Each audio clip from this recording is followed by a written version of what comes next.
So has anybody else in the last, I don't know, 3, 4, 5, 6 months woke up one day and got the standard 36% increase in their rent? Well, today was that day for me. And I've seen it happen, and I've been watching even my neighborhood, you know, the houses like mine, you know, want like $2,000 a month. There's not even a swimming pool, man. Like a swimming pool, maybe I wouldn't feel so bad about it, but no swimming pool, 110 degrees. So today I got that 36% increase in rent, even though through the entire pandemic when other renters were unable to pay their rent, other homeowners were unable to pay their mortgage, I was declared essential, so I continued to work and actually got to work really hard because a lot of people weren't on the roads. So we didn't ask for much. We just, you know, kept our head down and paid the bill. So at the time when people were finding it real hard to even put food in their refrigerator. Attention, a new important message has arrived. When energy prices are going up by considerable margins, I just put, I don't know, $1,070 in the fuel tank. It'll last me a day and a half. 36% increase. So you got, and they're all close to the same, you know.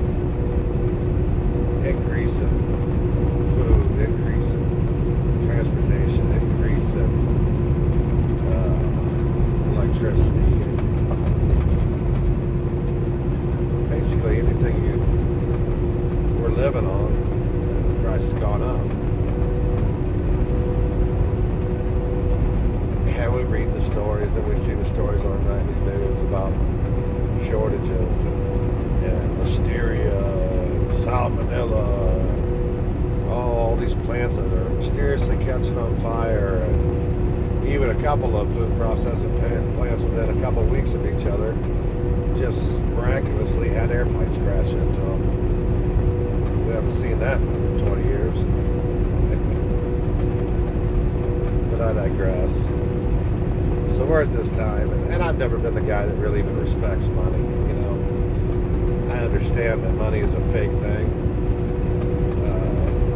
$100 bill costing 10 cents to print, and we buy it from somebody that's not even from America.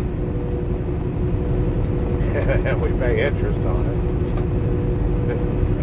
40% of all the money ever printed in the entire history, the 245-year history of the United States, 40% of that money was printed in the last 12 months. That should tell you how fake it is. But that's the cheese in the rat trap, and we'll fight for it, and we'll keep on going for it, and we'll hoard it, we'll be desperate about it, we'll rob people for it, and murder people for it, and people will go to jail over it, and all over this dime piece of paper with all this Egyptian symbolism that has nothing to do with America on it, and we still go to the rat trap. So I'm going to continue to work, and I'm going to increase the prices to deliver your goods and services. And if you're a business owner, you're going to increase your prices to compensate for my increase in prices. And at some point, the man at the bottom of the totem pole, you know, I look around, I live in Las Vegas, and I look around at jobs, you know. If I wasn't doing this job, what other jobs are available? And, you know, I look at other cities too, and I saw a banner yesterday, and I think it was in maybe Wyoming, hiring a professional truck driver nights and weekends type of local deal for $23.50 an hour.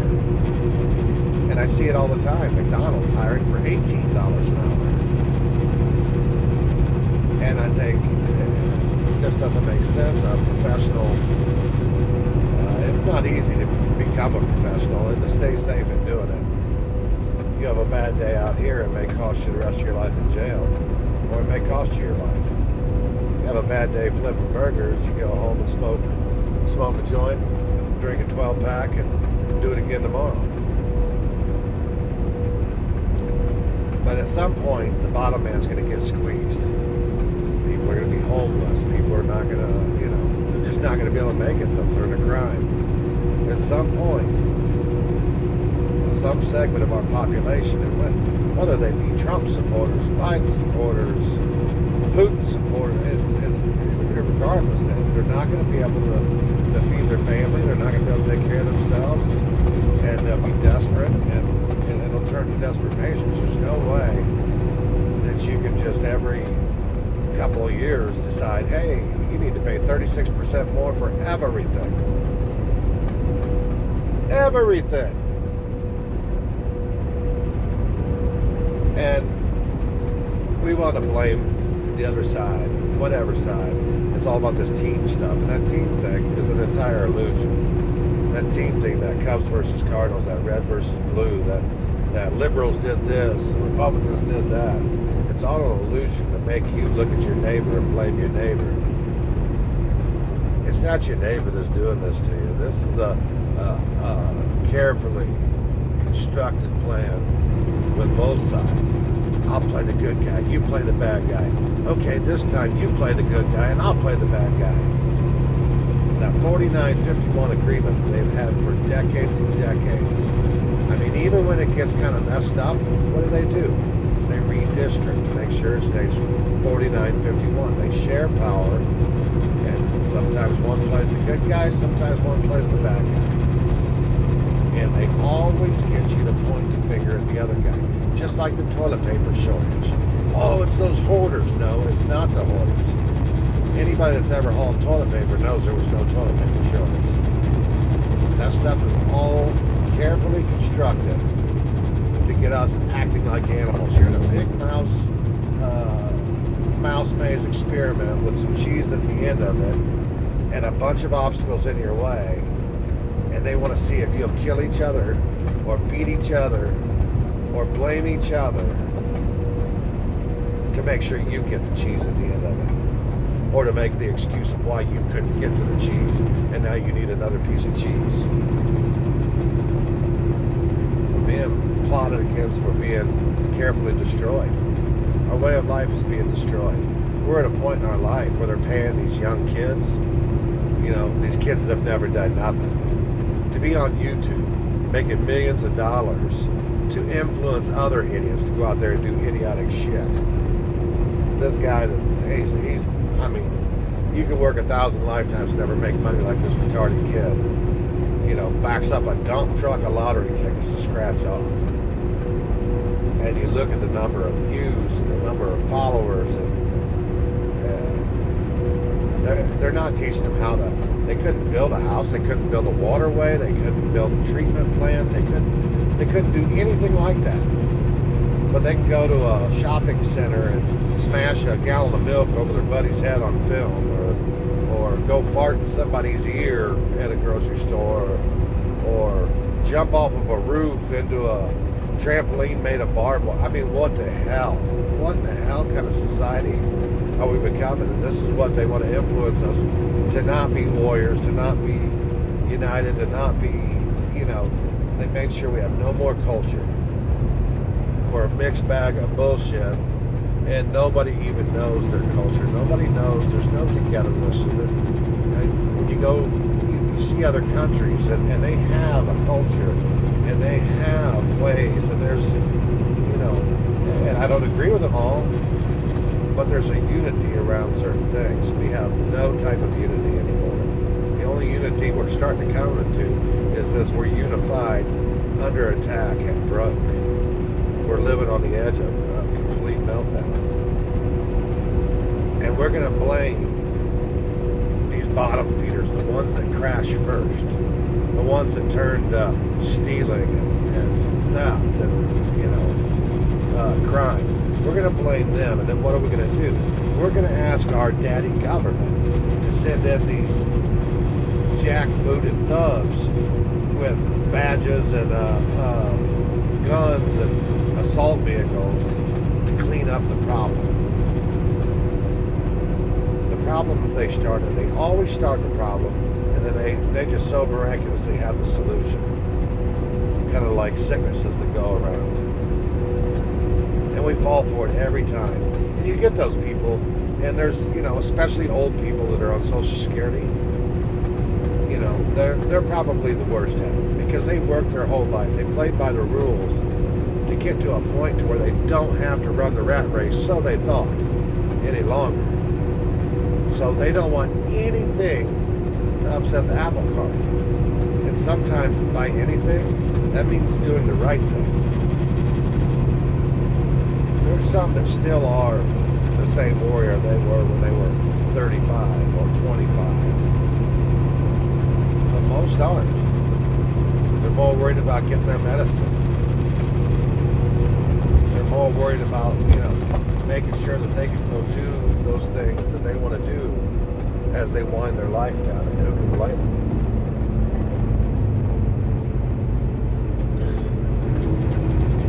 Couldn't pay attention to. But we all hold a part of this. We've all allowed it to happen. My parents allowed it to happen. I've allowed it to happen. And my kids, they don't even hardly know what it was like before it happened. And what about their kids? My kids now are getting to the age to where eventually there's probably going to be grandchildren. What in the world are we handing down to the next generation and the generation after that? Are we handing down a lifetime of 36% increases on everything? Are we going to make people so desperate that they'll do anything? They'll get on their hands and knees and beg daddy government for a bailout? They're going to make it so bad that we beg for this universal income. We beg for this sustainable living that they planned in the 1990s when Nancy Pelosi walked Agenda 21 down the halls of Congress. I never believed. I always thought that was a conspiracy theory, and I never believed in it. And then they did it in 2020 with pandemic. All but like 5 nations in the world locked their countries down. Destroyed their economies. And all in lockstep did the exact same thing. So I don't know. I wish I had the right answer. And I think complying and just passing the buck, like we've been doing most of our lives, not my problem. I got mine taken care of. That's their problem. Well, when they come to your house and they take your stuff, and they come to your house and you end up not making it out because there was some type of struggle, when they've got us fighting each other in the streets, it doesn't matter what you did in the past and how well you saved your money, how well you played by the rules, how well you complied with every order given to you by your government. God damn it, that Constitution, people think that Constitution was written for the government of America. That Constitution was there to protect Americans from our government. People talk this ignorant stuff about the Second Amendment, this and that. Well, they had muskets back then. They had the exact same weapons as the government had. They knew that people in power, this elite ruling class, they knew that once they get a grip, once they get a hold, once they have the power, without a police force and a military, nobody would ever listen to any ruler anywhere in the world. Because you know what? God made us all equal. And there is no way that any of us would, on purpose, put another man or woman above us. But we do. Every year, we ask for more legislation, more laws, more punishment, more, oh, we need to tax this person, we need to punish this person. Man, that is definitely not what life's about. There's only one life that we know of here on earth. And it was not meant to be in some kind of rat race, maze, cheese hunting, experimentation. I mean, this is not what it was about. We need to put our flags down, our sides down, our colors down, be humans, be Americans. And we're going to have to at some point start saying no. No, just no. Point the fingers in the right direction. Our elected officials, and every one of them. Don't you dare say that, oh, this one's good though. I look probably 10 times harder than most at these people. And I'm telling you, there's some stuff that I like that some of them have done, but there isn't a single one of them you can trust. And I mean a single one.